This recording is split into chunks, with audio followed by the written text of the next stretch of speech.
My mother divorced my father when I was about 12 years old. She said she would wake up at night with the feeling that someone was choking her, and she thought it was my father until she would wake up and see that he was on the other side of the bed sleeping. But she never liked him, and they broke up, and my father met my stepmother a couple years later, and she was always a principal in this. She was always involved with the school system, and she was now a principal of an elementary school. So when they moved into their second house and she got a new job, she would complain about waking up at night and the whole room was shaking. She felt like, she just used the term that everything was shaking, vibrating. And then at her job, at the school, she said that there would be many others watching her critically.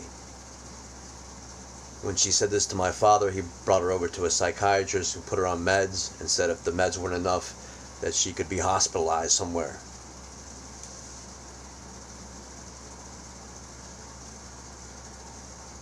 So it always starts with the electromagnetic energy weapons being installed in the victim's home or their car.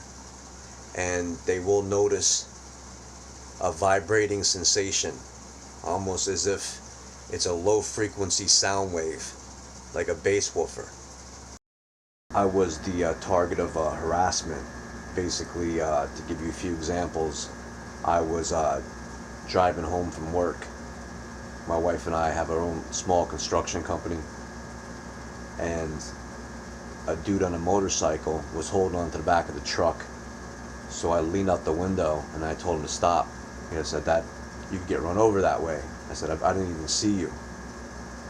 So he proceeds to hold on to the back of the truck. So at the next light, the next intersection, I began to scream at him and threaten him that if he didn't get off the truck, I was going to get out and kick his ass. So I opened the door and he peels out.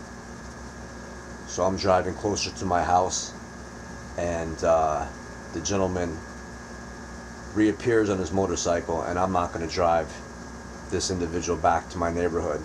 So I decide, okay, you want to do this, we'll pull over right in the next parking lot. So I jump out the truck, and I'm an honest, straight dude, and I'm not going to pull a weapon on somebody who appears to be unarmed. But he had a helmet on, so I'm thinking how I'm going to fuck this guy up with a helmet. He had that advantage on me, and when I get closer, he pulls out a knife on me.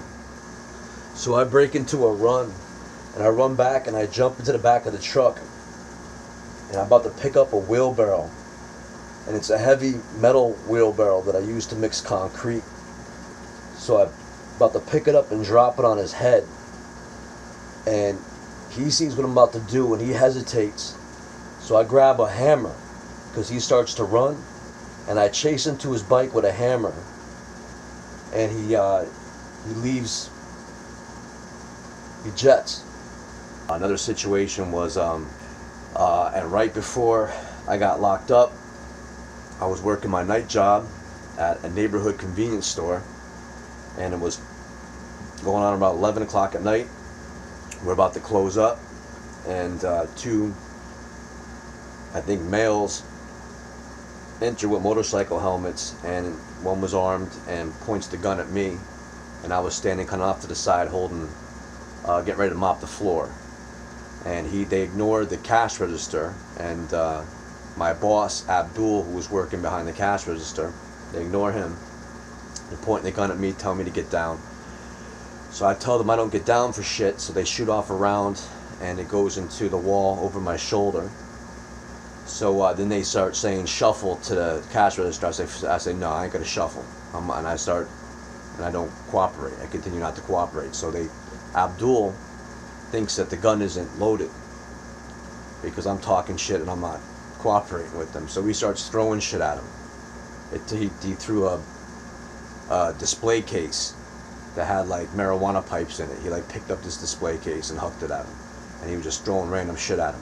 So they go running out, and then the the night of my arrest, I went to a bar, and it's kind of a shitty bar, but it was supposedly under new ownership.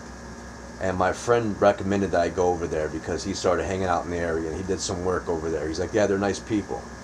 There's some veterans benefit over there. It was a barbecue and you pay a cover charge, and I think you get all the food you want to eat or something like that. So I go there and I bring my wife, and even my daughters were there for a little bit for the barbecue. And then later on in the day, a new bouncer is put in charge of security, and this bouncer is extremely large individual, probably like, close to 7 feet tall, 400, 500 pounds. And every time I walk by, he's trying to act intimidating toward me, asking to show my stamp to make sure I paid to get in. And I consider this insulting because he kept on doing this every time I walked past. And so I end up talking shit to him. And then this led to half the bar being deputized. And all of a sudden, it's all these random individuals surround me in an aggressive manner. And basically, they corral me out. And I walk out of the bar. And as they try to jump toward me, I'm jumping back toward them because I'm not going to let them jump on me. And my wife runs out, and she starts pushing me, telling me to get in the car. So I get in the car. At that point, we drive to the sitter's house, the babysitter, who's watching our children, to pick up our children. We go home. We put the kids in bed, and I realized that I left my jacket there with some personal belongings. So I take my gun, and I return to that location, whereupon basically the cops were waiting for me.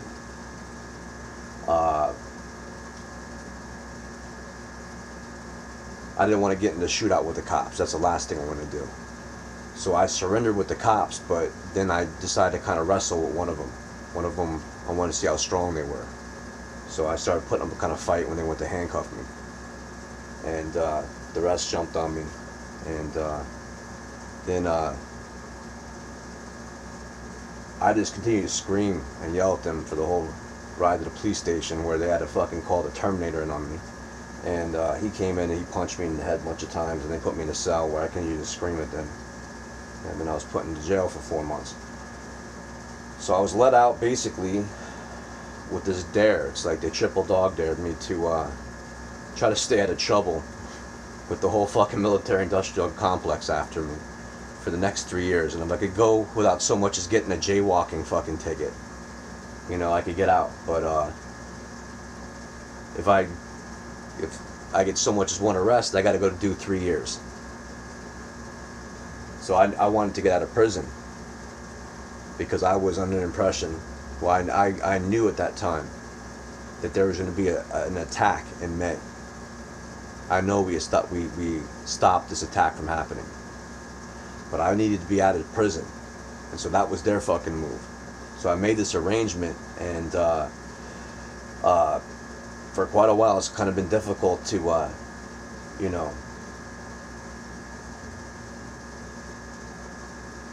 follow within the parameters of this system.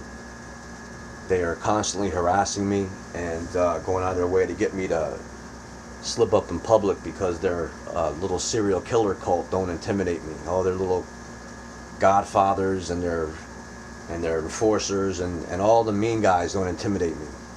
So now they've sicked these other people on me who are going to try to get me to fuck up in public. And as soon as I do that, they're going to call the police on me. So I'm trying to get transferred up to New Hampshire where my wife is. When I went to jail, my wife, the customers that we had read about this huge thing in the paper that painted me out to be like, insane. And so we lost all the customers and went on winter anyway. It was hard to pay bills to keep our condo going, which my dad owned, and my dad wasn't helping at all. My dad was, you know what team he plays for. So he's like, you got to get out. He's about to kick my wife and his 2 granddaughters out of the house, but you can move into his little hell house, his little fucking vibrating hell house there. And she's like, no, I'm leaving in New Hampshire. I said, I don't blame you. So she had moved to New Hampshire, basically, to where she was, where she found a job. Now, she basically jumped out of the kettle into the fire because there was the New Hampshire CIA waiting for her up there. And that's what they do. They specialize in breaking up families, and they're basically playing chess with everybody's life. So they play their moves and I play my moves, you know. And to me, it's not a game. To them, it's a game. To me, it's not a game. This is all about our survival on this planet.